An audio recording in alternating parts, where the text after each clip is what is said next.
Nós do Rio de Paz nos encontramos na Cisjordânia, que está sob controle palestino, numa cidade chamada Beit Jala. Hoje é o último dia da nossa viagem por Israel. Percorremos o país de norte a sul.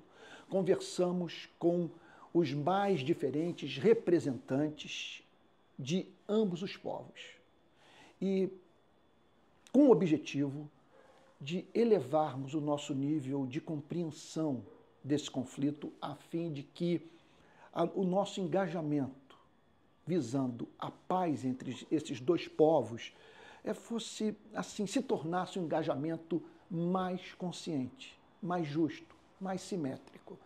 Percebemos nesse diálogo a presença de alguns temores, entre os quais receios que estão presentes tanto nos corações de israelenses quanto nos corações de palestinos. Olha só, nos chamou a atenção, primeiro, do lado palestino, o receio de que as violações de direito praticadas por soldados israelenses que já estão em curso se tornem mais amplas.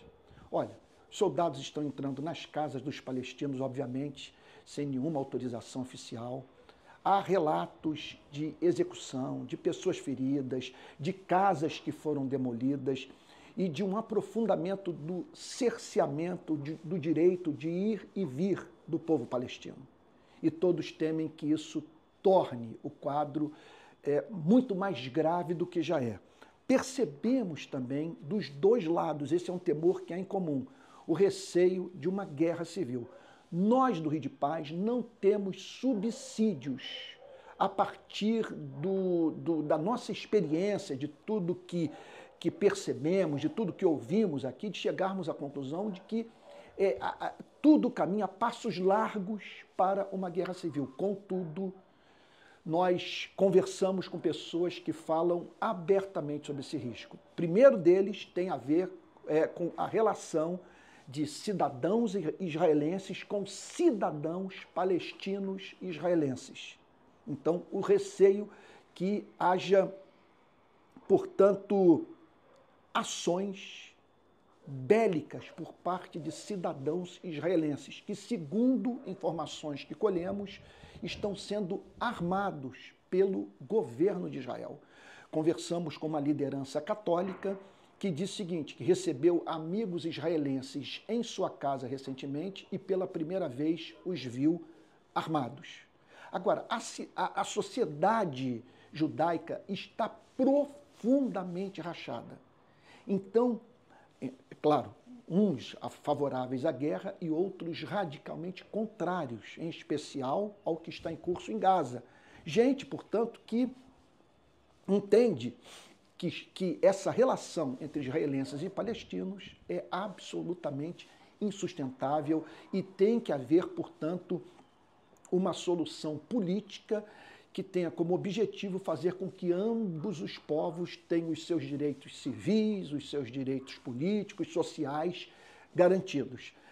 Então, nessa divisão, há um temor muito grande que haja um conflito armado dentro da própria sociedade, repito, judaica.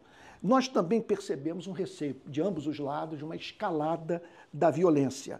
O futuro de Gaza também faz parte dessas preocupações. Nós conversamos com um soldado israelense no campo de refugiados de Al-Arub que diz o seguinte, olha, eu passei os primeiros meses da guerra em Gaza, agora eu fui chamado para estar aqui nesse ponto de checagem, onde são revistados os palestinos que moram nesse campo de refugiados.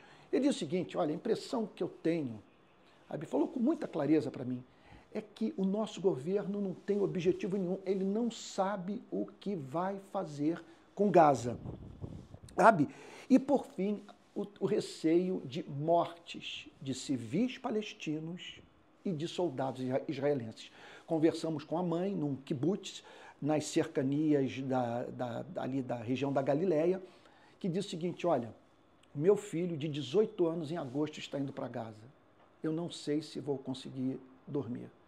E eu fiquei a pensar, meu Deus, ainda que ele volte vivo, que eu espero que aconteça, vai carregar para sempre as marcas provenientes de ter se dedicado a uma guerra que, nesse momento, está representando a morte de mais de 30 mil palestinos, entre os quais mulheres e crianças, cujo número de óbitos já passa de 10 mil. É uma coisa absolutamente bárbara, atroz, inaceitável, que vai marcar essa geração. Agora, é importante que todos nós saibamos que os conflitos que estão em curso aqui são inevitáveis, sabe? É uma região na qual o algoz e a vítima, sabe, se confundem. Porque, olha só, em primeiro lugar, há narrativas absolutamente distintas, opostas de ambos os povos. Ambos veem a história dessa relação a partir de perspectivas diametralmente opostas. Também chama a nossa atenção as profundas diferenças culturais que existem entre israelenses e palestinos. Olha só, outro ponto que nos chamou muita atenção e que nos leva a pensar, meu Deus, qual é a solução para esse problema? Olha, que é a relação dos palestinos israelenses, que são cidadãos israelenses. São palestinos, mas cidadãos israelenses, eles têm passaporte, sabe? Eles têm direito a voto, sabe? Têm assento no Knesset, no parlamento israelense. Sabe? São, olha só, 1.600.000 palestinos que vivem, sabe, em Israel. É uma relação profundamente complexa.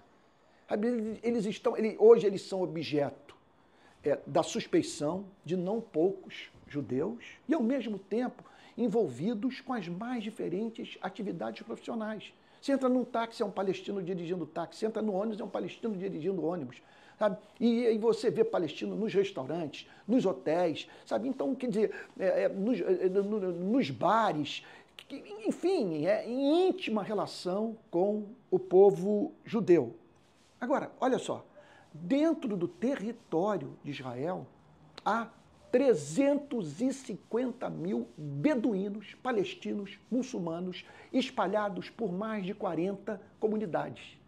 Veja, nós conversamos com deles que têm a sua aposentadoria paga pelo governo de Israel.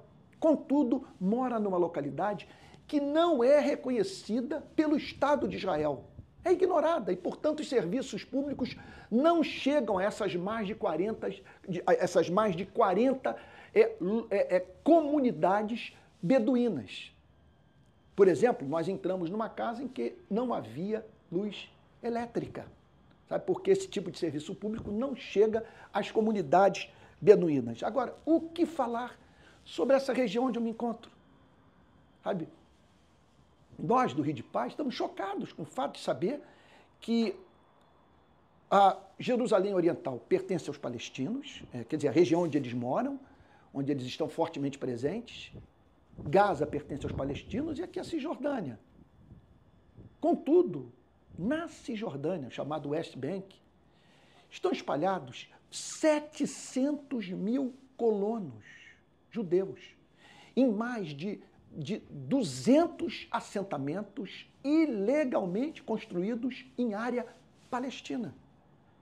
Então, quando se pensa na divisão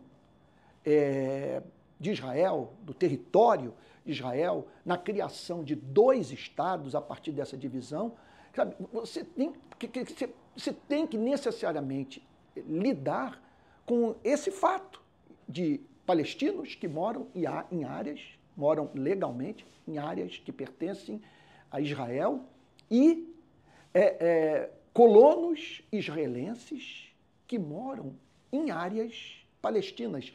E esses colonos são considerados pelos palestinos e não por poucos israelenses com os quais nós conversamos, os judeus mais radicais, de mais difícil diálogo de toda essa região. Então, também, preocupação com Gaza. Qual é o futuro de Gaza? Quem vai reconstruir Gaza? Para onde irão os moradores dessa região que foi devastada pelos bombardeios de Israel? Sabe? Percebemos também radicalismos de ambos os lados. Sabe? Então, há aqueles que querem que os israelenses voltem para a Europa, saiam daqui. Eles não aceitam a criação de um Estado judeu.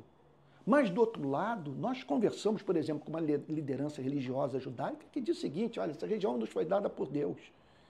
E o que Deus nos deu é muito mais amplo, envolve a Jordânia, envolve parte da Síria, parte do Líbano, parte do Egito, além de todo o território, tudo isso aqui é nosso.